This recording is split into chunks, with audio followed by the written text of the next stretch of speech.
This is truly the scariest, most horrible thing that has ever happened to me. I have never been so petrified in my life. To this day, I still do not know who this man was, what he was trying to do, or if he is still where I saw him. I'm sorry for how long the geographical description is. I just want everyone to understand how secluded I was when this happened, and how badly it could have ended if it wasn't for my parents. I was back home for the summer for the first time in a year after starting uni. Our home was, and still is, just outside of a small town with forests all around. There was also a small man-made lake, which was diverged from a river that ran for miles through the forest and ramified into a few streams east of the lake.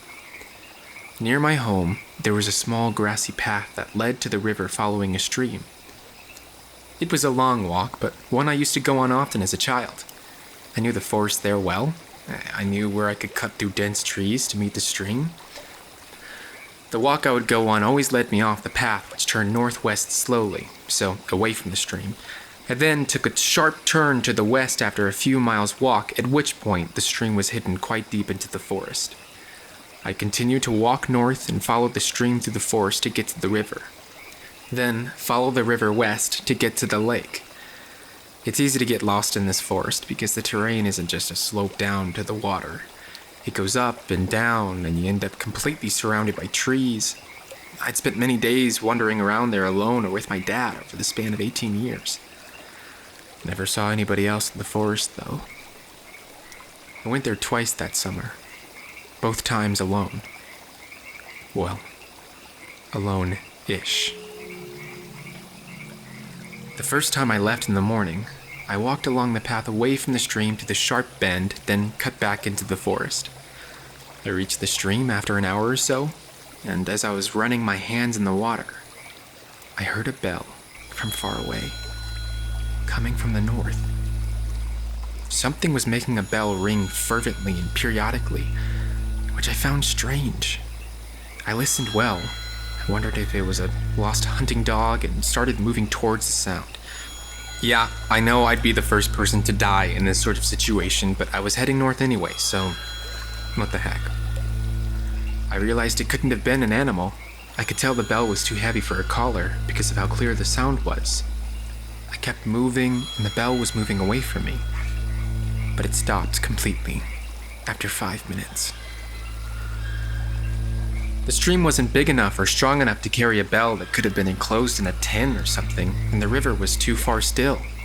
I thought of everything, but nothing explained the sound, apart from one obvious thing, which I just didn't feel comfortable with for some reason. I knew it had to have been a person. I stopped thinking about it and just walked on normally, until I found a badger. A dead one, carefully decapitated. It had obviously been done with a knife. It was fairly fresh, the body was still limp, and there wasn't too much smell coming from it. The wound was full of maggots, but I knew that happened soon after exposure. The sound of the bell had been following the stream, and so had I.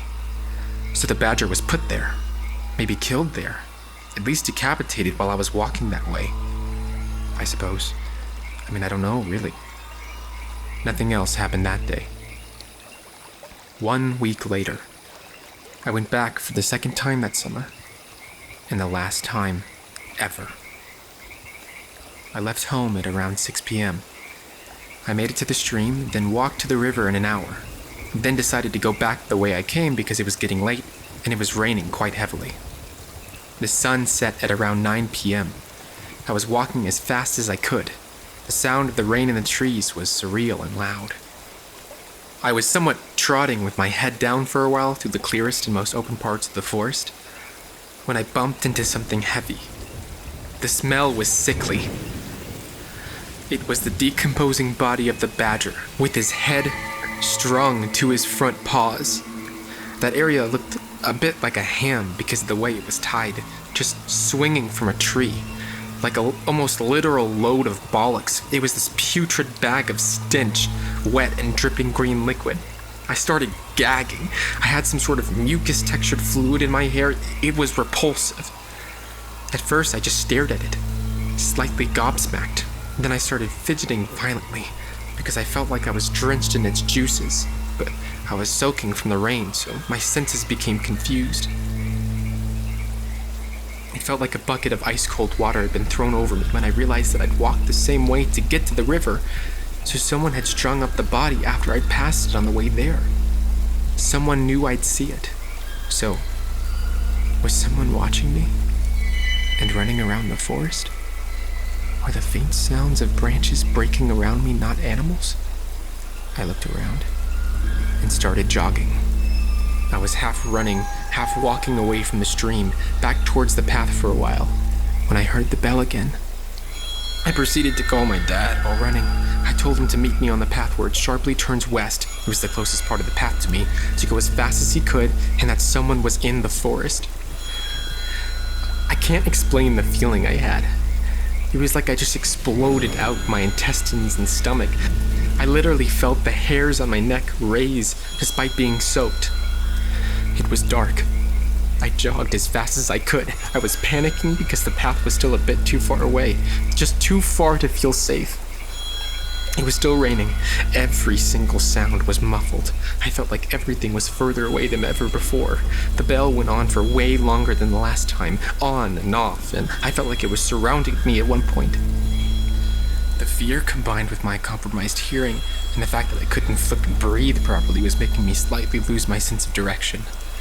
I was automatically heading southwest, but I wasn't really sure what I was even doing. I was breathing like a horse, coughing my lungs up, kind of crying out loud like a toddler does, tripping over leaves and twigs like an idiot. But I stayed on the phone with my mom, who was on her way with my dad. I kept hearing sounds, but I wasn't sure what they were. My mom was screaming on the phone at the same time that they were on the path, but I needed to run. That my dad had gotten out and was heading east from the path bend. I was terrified, so I went into survival mode. I was doing the half-running, half-speed-walking thing again because I was out of breath. And then I heard branches break, clear footsteps for the first time from down in the forest, and the bell ringing louder. I didn't want to, but I looked over my shoulder. That's when I saw what was in the forest with me. A tall figure, creeping in my direction at the very end of the clearing, ringing this bell slowly in front of his stomach. I could tell he was staring straight at me. Now, I don't know if I had a hidden secret sprinting ability or instinctual adrenaline-induced superhuman powers, but when I tell you I ran for my life, I freaking didn't look back once. I screamed as much as I could. I lied. I'm on the phone with the police. They are on the path. Dad, I can see you. I'm here. I wanted to yell, Dad, please, where are you? But I kept that to myself. I felt like something awful was going to happen. I felt like the man was right behind me. I kept telling myself not to look back. I was gasping, wheezing, crying so hard and screaming for my dad. I felt shivers on my neck. I then switched off. I just ran. I even dropped my bag and only realized I didn't have it anymore when I was in the car. I felt like my phone was my only way home.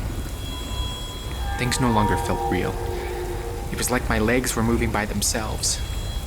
I didn't know if the man was still following me. I could only hear my heart beating in my ears. And that bell. I finally heard my dad shout my name, and I knew he was coming my way and that he could see me because of the intonation of his voice. I pretty much lunged myself at him when we got to each other, and my dad heard the bell too. My mom could hear it on the phone, and she was waiting with the car ready to leave fast. We went directly to the police station, and I got medical attention soon after. My dad burst into tears in the car, and he said he could hear the bell, and thought he wouldn't be able to see me. He asked what if I didn't have my phone, or what if he hadn't picked up. They were almost as terrified as me, because they witnessed everything through the call. They could hear me trying to run, they could hear the danger, they just couldn't see it.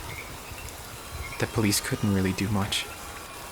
They searched the area, and the only thing they found was a folded t-shirt placed under a rock. The didn't really question that at the time. And my bag was not recovered. They said it was probably some homeless man living in the forest, but failed to realize what could have happened if my dad didn't know that part of the forest like I did, and where to find me. I'm not blaming anyone. The entire thing was my fault. There were just so many what-ifs. I want to believe it was just someone who decided to live in the woods and hunt or something. Maybe they were a bit mentally unstable and they felt angry that I came into their territory. But what if it was more insidious? The way he moved towards me was abnormal. It was perverse because of how slowly he was ringing the bell. It's like he had me trapped. I didn't see any more detail. I just ran.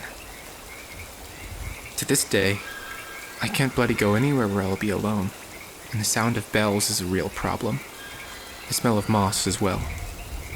Anyway, my parents and Steve Jobs saved my life, so go hug yours now, and take decapitated badgers and bells as pagan signs that you're unwelcome.